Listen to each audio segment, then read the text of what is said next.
Good morning, dear students. We hope you are keeping well. Today, I'll be introducing a new story entitled The Blue Bead, written by Nora Burke. The author, Nora Eileen Burke, was born in Bedford on August 2nd, 1907. Her parents, who had lived in India for many years, returned to India when Nora was only 2 months old. And she spent the next 12 years traveling around the jungle at the foothills of the Himalayas. Her father, Redmond George Burke, was a forest officer with the Imperial Forest Service, constantly changing camps, carrying their belongings by elephant. This made education difficult, but she learned to write at the age of 8 and started writing stories straight away. She returned to England in 1919. Her novels include Dark Road, Merry England, and The Scarlet Vampire, to name a few. Now, a brief outline of the story. The Blue Bead is a story that depicts the fearless deed of a 12-year-old girl named Sibia. She has grown up in abject poverty.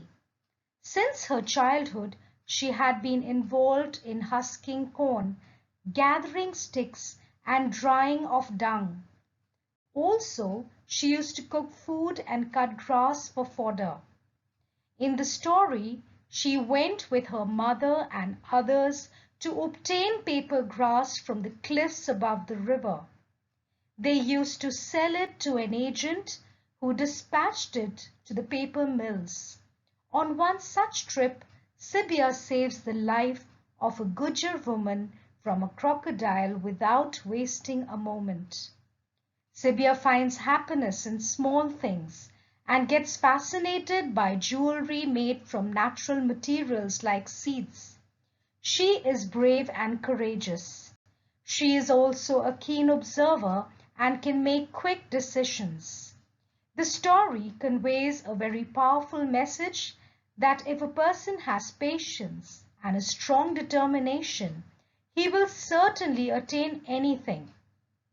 Also, it shows the life of rural people who find happiness in little things. Now we'll begin with the story, The Blue Bead. From deep water came the crocodile.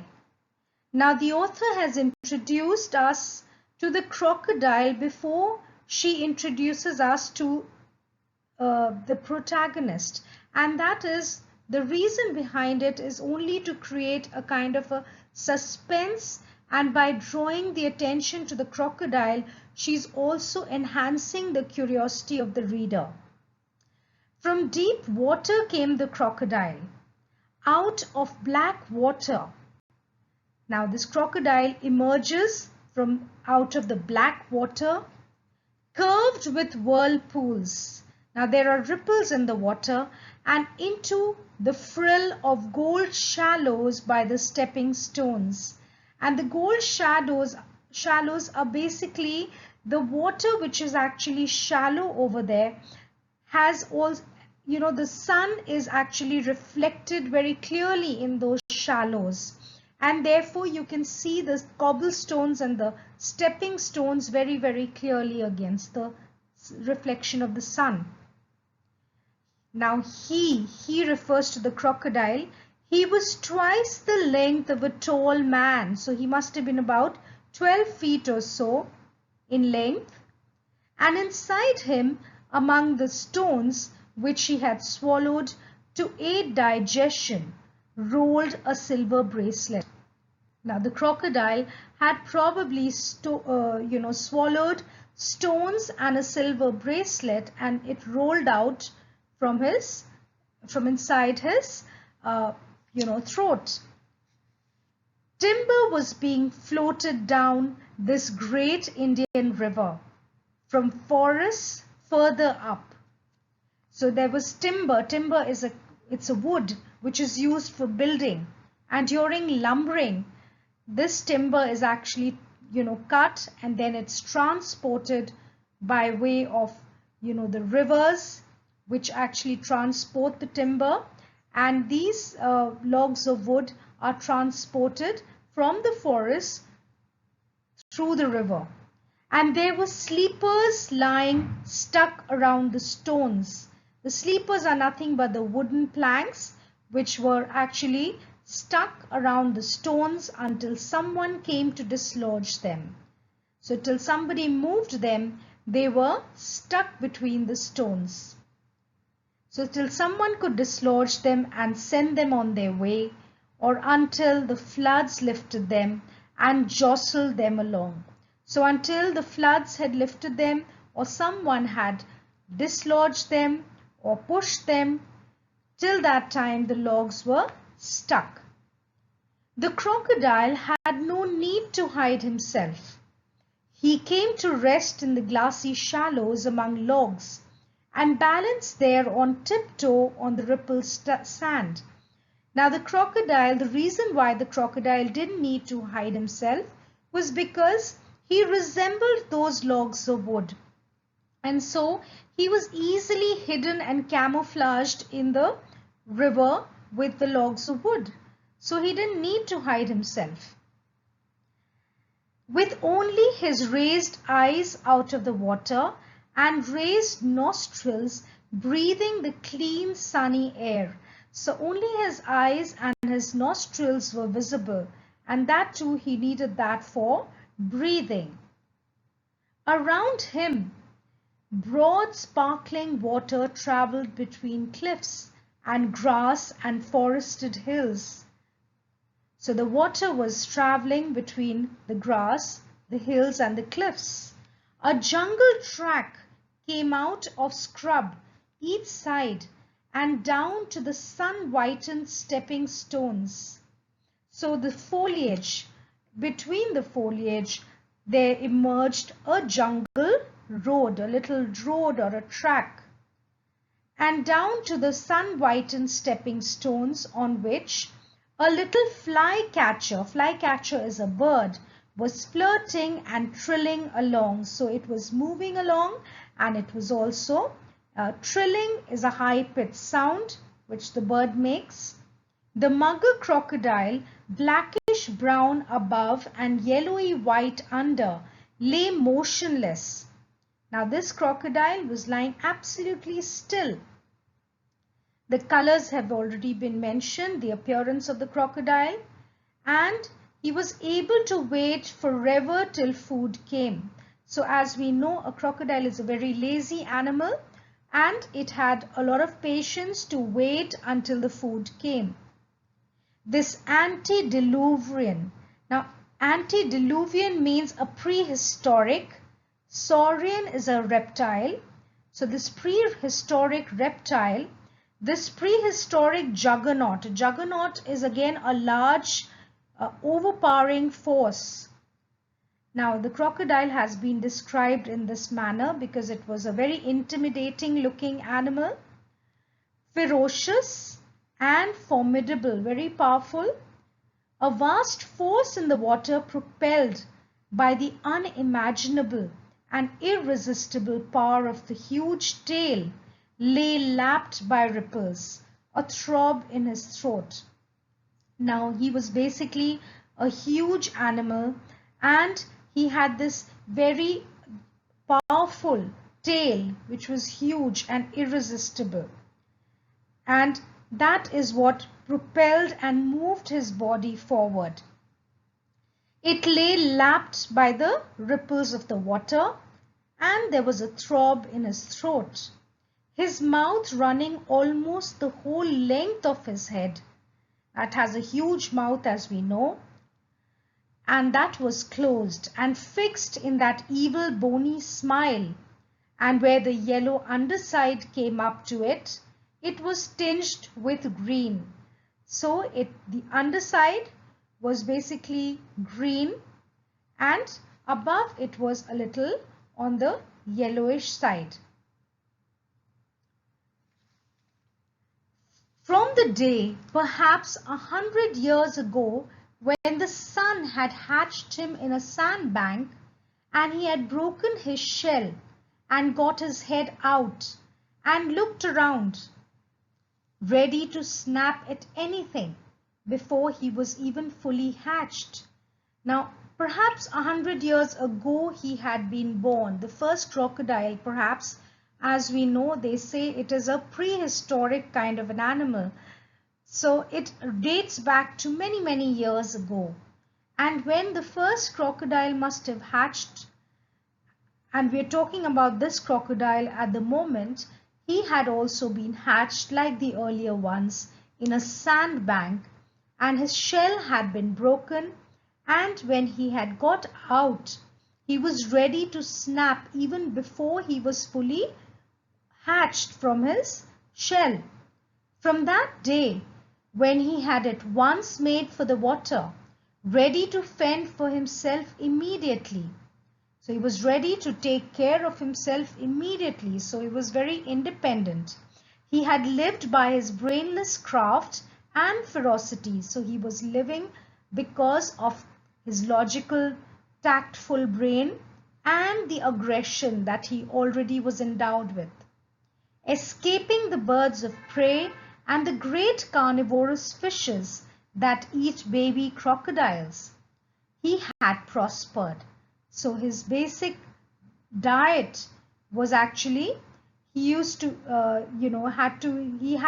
actually escape all these things because they could attack him, like the birds of prey and the flesh-eating carnivorous fish that used to eat and devour the baby crocodiles. So he had to be careful when he was a baby crocodile, catching all the food he needed and storing it till putrid in holes in the bank.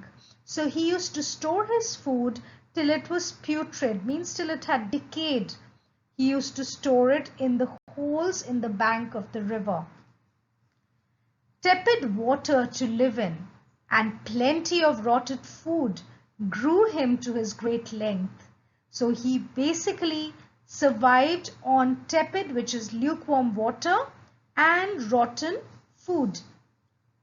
Now nothing could pierce the inch-thick armored hide, not even rifle bullets, which would bounce off.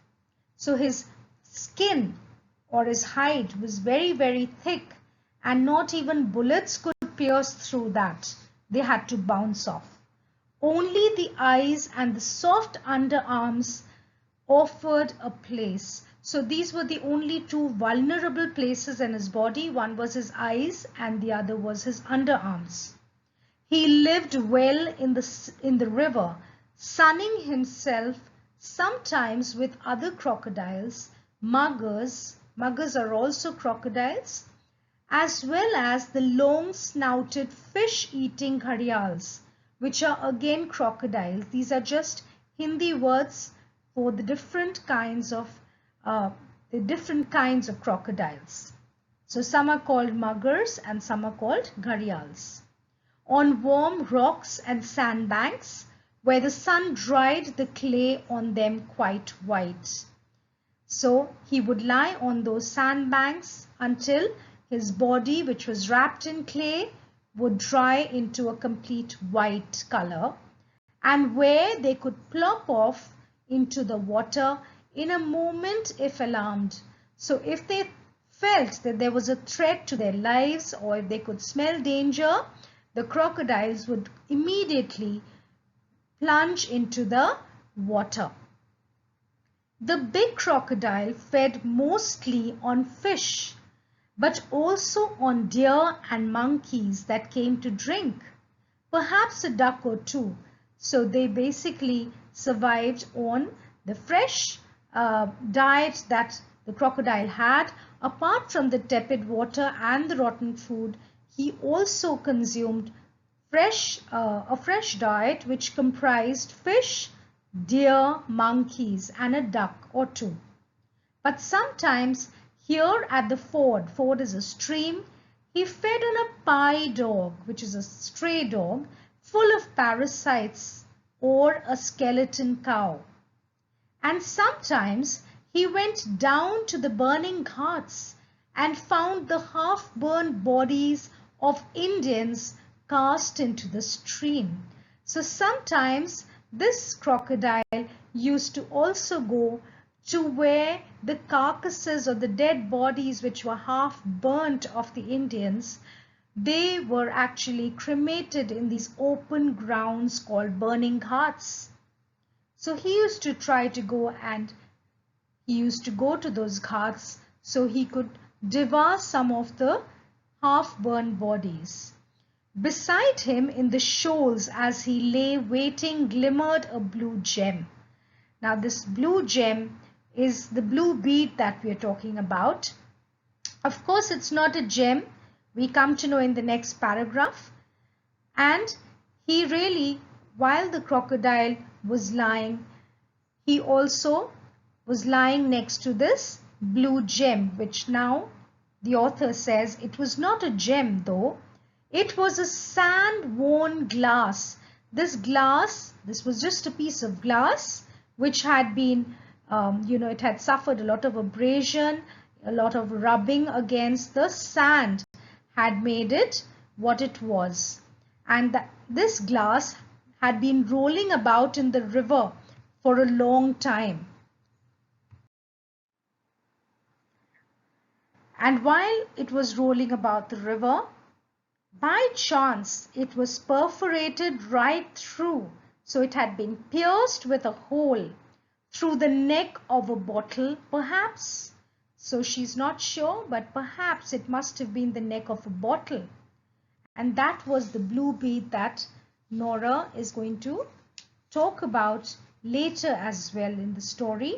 And that is the title of our story also.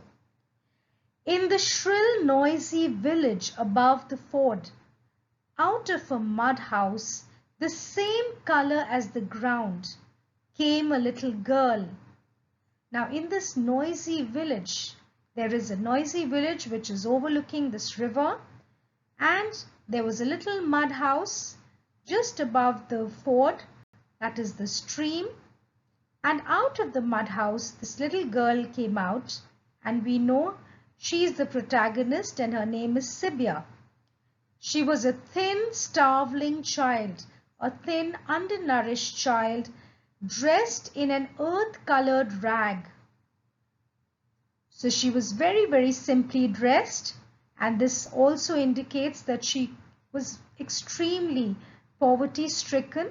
She didn't have good enough clothes even to put on. So she was in a rag. She had torn the rag in two to make skirt and sari. Sibya was eating the last of a meal, chapati wrapped round a smear of green chili and rancid butter. Now her diet was also very, very basic diet. Probably children of today would never like to eat a diet like that. It was just a chapati which was, it was smeared with rotten rancid butter and green chilies. And she divided this also to make it seem more, and bit it, showing straight white teeth. So she had divided that chapati into many pieces so it looked more in quantity. With her ebony hair and great eyes, and her skin of oiled brown cream, she was a happy, immature child woman about 12 years old. And the reason why the author has called her a child woman is because she is a child. She's only 12 years old. But at the same time, she has to do the work of a woman. So she has matured much before her age. Barefoot, of course, and often goosey cold on a winter morning, and born to toil. So she roamed around bare feet, and on a bitterly cold morning, she was born to do hard labor. In all her life, she had never owned anything but a rag. She had never owned even one anna, not a pice, not a pie, even to buy, say, a handful of blown glass beads from that stall in the bazaar, where they were piled like stars, or one of the thin glass bangles that the man kept on a stick.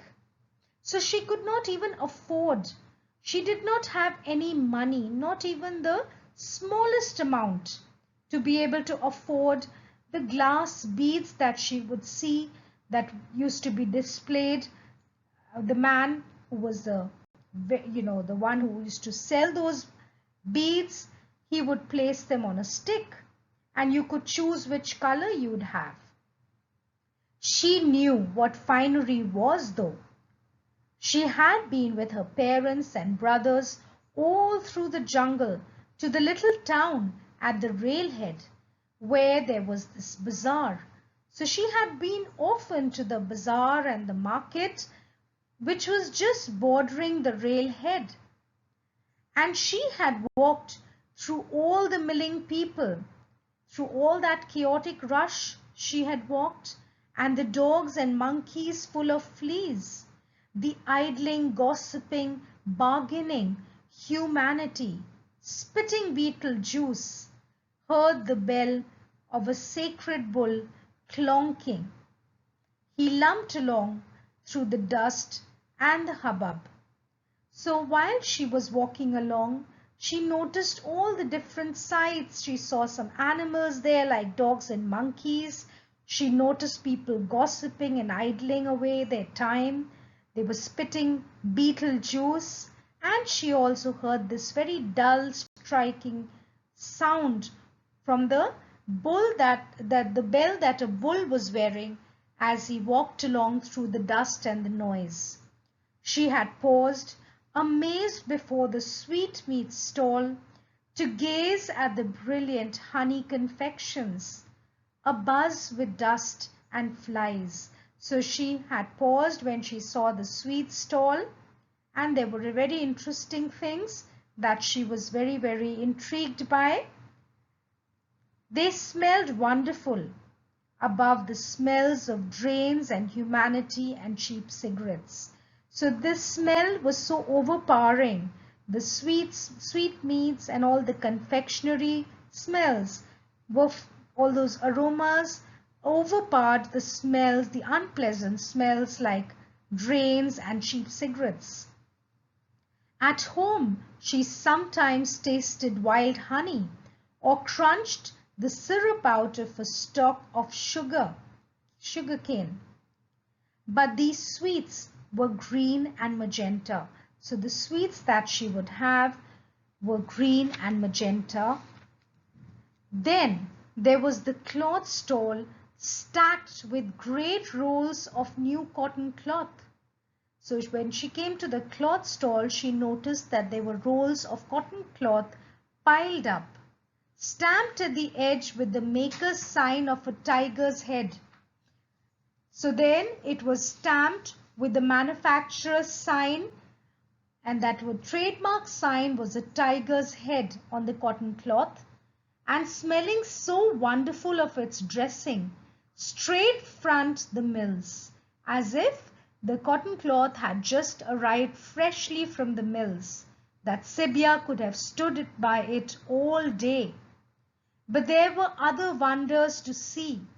Satin sewn with real silver thread, tin trays from Birmingham, and a sari which had got chips of looking glass embroidered into the border. So these were the different things that were displayed. There were all kinds of beautiful things that she had seen, like tin trays, a sari with gold pieces of looking glass embroidered into the border. And then she joined the crowd round a Kashmiri traveling merchant on his way to the bungalows. So this Kashmiri merchant was traveling. He was carrying a lot of his goods which he wanted to sell, and he was traveling from one house to another. He was showing dawn-colored silks that poured like cream and he'd got a little locked chest with turquoises and opals in it. So he had this beautiful silk which was dawn colored, and it was so soft and smooth, just like cream. And besides the silks, he also had a locked chest, a locked box with it had turquoises and opals in it. So the turquoise is a blue stone, while an opal is a colorless white stone. Best of all, a box which, when you pressed it, a bell tinkled and a yellow woolen chicken jumped out. So out of this box, if you pressed the box, then a bell would tinkle and a yellow chicken would jump out. There was no end to the wonders of the world. But Sibya, in all her life, from birth to death, was marked for work. Why was she marked for work? Was because she had come from a very, very poor family. Therefore, she had to work to help her parents to sustain themselves. Since she could toddle, she had husked corn and gathered sticks and put dung to dry and cooked and weeded and carried and fetched water and cut grass for fodder. So she did all the daily chores which her parents, especially her mother, would do. She had to do all of that. She was going with her mother and some other women now to get paper grass from the cliffs. And this was from above the river. When you had enough of it, you could take it down by the bullock cart to the railhead and sell it to the agent who would arrange for its dispatch to the paper mills. So she and her mother, along with other women, used to go just above the river. From the cliffs, they would go and they would pluck this paper grass, and then they would go down and they would go to the railhead and sell it to an agent who would actually give them some money. And that was how they were managing their day-to-day expenses. The women often toiled all day at this work, and the agent sat on silk cushions smoking a hookah. So the irony is that while the agent was sitting relaxing on silk cushions, the women were toiling and working hard to be able to cut all that paper grass, and they would be able to sell it to the agent. So children, this is all for now, and I will be meeting you in the next video wherein we will be discussing more of the story, and I will then in the final video, the third video, we will be wrapping up the story. So have a wonderful day and God bless you all.